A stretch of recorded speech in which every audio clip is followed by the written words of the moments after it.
जय श्री कृष्ण बंधुओं, आप सभी को अक्षय तृतीया की बहुत बहुत शुभकामनाएं। आज की इस वीडियो में मैं आपसे बात करने वाली हूं अक्षय तृतीया के बारे में।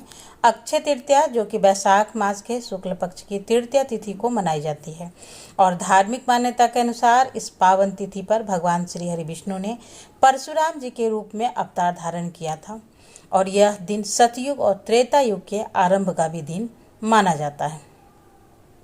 इसके अलावा इसी दिन कुबेर देव ने भगवान शिव की कठोर तपस्या करके उनसे प्रसन्न होकर कोषाध्यक्ष बनने का आशीर्वाद प्राप्त किया था। सतयुग के बाद त्रेता युग का यह आरंभिक दिन भी माना जाता है। यह वो दिन है जब सुदामा ने भगवान कृष्ण को भेंट स्वरूप चावल दिए थे, जिसके बदले में भगवान कृष्ण ने उन्हें प्रचुर धन और सुख का आशीर्वाद दिया। महाभारत काल के समय में जब पांडव वनवास के लिए रवाना हुए तब भगवान कृष्ण ने द्रौपदी को आज के दिन ही अक्षय पात्र दिया था ताकि उसके पास हमेशा प्रचुर मात्रा में भोजन रहे। आज के दिन ही महर्षि वेद व्यास जी ने महाकाव्य महाभारत लिखना शुरू किया और आज के पावन दिन पर ही पवित्र गंगा जी धरती पर अवतरित हुई। और सबसे विशेष बात कि आज के दिन ही वृंदावन स्थित श्री बांके बिहारी जी मंदिर में भगवान के श्री विग्रह के चरण दर्शन भी आज के दिन ही होते हैं और इसी तिथि पर महाभारत युद्ध का समाप्त हुआ था। ऐसा भी माना जाता है कि द्वापर युग का समापन भी आज के दिन ही माना जाता है और यही कारण है कि अक्षय तृतीया पर बिना कोई पंचांग देखे मांगलिक कार्य भी संपन्न किए जाते हैं। अक्षय तृतीया को आखा तीज भी कहते हैं। अक्षय तृतीया का अर्थ होता है जिसका क्षय नहीं होता है, जो ज्योतिष मुहूर्त के अनुसार चंद्रमास और सौर मास के अनुसार तिथियों का घटना बढ़ना क्षय होना तय होता है, लेकिन अक्षय तृतीया का कभी भी क्षय नहीं होता है। और इस पावन तिथि की अधिष्ठात्री देवी पार्वती जी हैं और देवी पार्वती जी कहती हैं कि जो स्त्री पुरुष सुख शांति और सफलता चाहते हैं उन्हें अक्षय तृतीया का व्रत करना चाहिए। और यही व्रत करके देवी पार्वती जी कहती हैं कि मैं प्रत्येक जन्म में भगवान शिव के साथ आनंदित रहती हूँ। तो उत्तम पति की प्राप्ति के लिए भी हर कुमारी कन्या को इस व्रत को करना चाहिए। जिसकी संतान नहीं हो रही है वे भी इस व्रत को करके संतान सुख की प्राप्ति कर सकती हैं। देवी इंद्राणी ने भी यही व्रत करके जयंत नामक पुत्र प्राप्त किया था। देवी अरुंधति ने इस व्रत को करके पति महर्षि वशिष्ठ के साथ आकाश में सबसे ऊपर का स्थान प्राप्त किया था। प्रजापति दक्ष की पुत्री रोहिणी इसी व्रत को करके अपने पति चंद्र की सबसे प्रिय रही।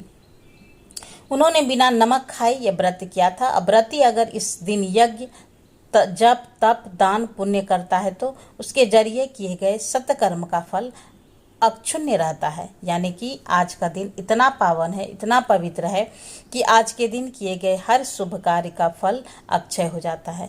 उसका पुण्य कभी भी खत्म नहीं होता और जन्म जन्मांतर तक हमें उसका लाभ मिलता है। इसलिए आज के दिन हमें बहुत सोच समझकर सावधानी पूर्वक अच्छे ही कर्म करने चाहिए।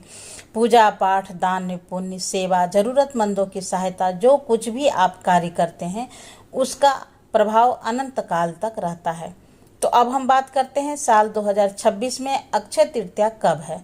तो इस बार हिंदू पंचांग के अनुसार वैशाख माह के शुक्ल पक्ष की तृतीया तिथि 19 अप्रैल दिन रविवार को सुबह 10:50 से शुरू होगा और तिथि का समापन होगा 20 अप्रैल दिन सोमवार की सुबह 7:27 पर। अगर सूर्योदय व्यापनी तिथि की बात की जाए तो 20 अप्रैल की तृतीया तिथि है, लेकिन बहुत कम समय के लिए ही तिथि रहने वाली है, जबकि 19 अप्रैल को पूरा दिन और पूरी रात तृतीया तिथि प्राप्त हो रही है। इसलिए साल 2026 में अक्षय तृतीया 19 अप्रैल दिन रविवार को मनाई जाएगी। पूजा का शुभ मुहूर्त क्या रहेगा? तो पूजा का सबसे शुभ मुहूर्त, वैसे तो इस दिन पूरा दिन ही अनुभुज मुहूर्त रहता है, आप बिना मुहूर्त देखे किसी भी समय पूजा पाठ कर सकते हैं, लेकिन सबसे विशेष मुहूर्त रहने वाला है सुबह 10:49 से लेकर के दोपहर 12:20 तक। इस समय में आप माता लक्ष्मी जी की पूजा कर सकते हैं, कोई खास उपाय कर सकते हैं और भगवान कृष्ण की पूजा भी इस समय पर आप कर सकते हैं। अक्षय तृतीया के दिन कलश स्थापना का भी विशेष महत्व होता है, क्योंकि कलश में स्थापित नारियल को लक्ष्मी जी का स्वरूप मानकर पूजा की जाती है। अगर आप चाहें तो कलश स्थापना भी कर सकते हैं, क्योंकि अक्षय तृतीया को खरीदारी करने के लिए भी बहुत शुभ माना जाता है। नए वाहन, भूमि आदि की खरीदारी करने के लिए या कोई भी शुभ वस्तु की खरीदारी करने के लिए यह दिन शुभ होता है। तो खरीदारी का शुभ मुहूर्त 19 अप्रैल को सुबह 10:50 से लेकर 20 अप्रैल की सुबह 7:27 तक रहेगा। यह समय खरीदारी के लिए शुभ रहेगा। इस दौरान आप अपनी सामर्थ्य और अपनी इच्छा के अनुसार कोई भी वस्तु खरीद सकते हैं, जैसे कि सोना, चांदी, वाहन, प्रॉपर्टी, कोई भी कीमती सामान। विशेष रूप से सोना चांदी इस दिन शुभ माना जाता है, और इस दिन खरीदा गया सोना घर में मां लक्ष्मी जी का स्थायी वास कराता है, जिससे घर में धन, सुख, समृद्धि में लगातार वृद्धि होती है। लेकिन हर किसी के लिए सोना खरीदना संभव नहीं है। तो ऐसे में अगर आप सोना नहीं खरीद सकते हैं तो आज के दिन में आप साबुत हल्दी 5, 7, 9, 11 जितनी भी गांठें संभव हो उतनी साबुत हल्दी की गांठ अवश्य खरीदें और उन्हें मां लक्ष्मी जी के स्वरूप मानकर विधि विधान से पूजा करें। और इसके बाद एक लाल कपड़े में बांधकर जहां पर भी आप धन रखते हैं उस जगह पर, या फिर पूजा घर में जहां पर भी आप पूजा की पवित्र वस्तुएं आपके घर में रहती हैं वहां पर स्थापित कर दें। और अगली अक्षय तृतीया तिथि आने पर उसका विसर्जन जल में या भूमि में कर सकते हैं। इस प्रकार श्रद्धा से इस उपाय को करने पर घर में साक्षात मां लक्ष्मी जी का स्थायी वास बना रहता है। घर में धन में बरकत होती है, सुख समृद्धि में वृद्धि होती है। इसके अलावा पूजा पाठ से जुड़ी सामग्री आज के दिन आप खरीद सकते हैं। श्री यंत्र, दक्षिणावर्ती शंख या फिर मिट्टी के दिए खरीदने से भी इस दिन शुभ माना जाता है। शास्त्रों के दिन वृक्षारोपण का भी अमोघ फल बताया गया है। अक्षय तृतीया को लगाए गए वृक्ष हरे भरे होकर पल्लवित पुष्पित होते हैं, इसलिए इस दिन वृक्षारोपण करने वाले व्यक्ति भी सफलताओं के शिखर को छूता चलता है। जिसकी कोई भी सामर्थ्य न हो वह अक्षय तृतीया के दिन दीपदान अवश्य करें।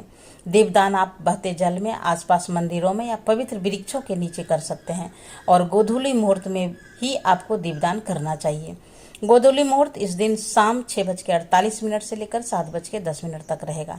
आज के दिन भगवान से संबंधित कथाओं का श्रवण या पाठ करना चाहिए। पाठ का श्रवण करना भी शुभ माना जाता है। तो ये थी आज की वीडियो। जानकारी अच्छी लगे तो वीडियो को लाइक करें, शेयर करना तो बिल्कुल भी नहीं भूलें। तो फिर मिलते हैं एक नई वीडियो में नई जानकारी के साथ। तब तक के लिए नमस्कार। Thanks for watching.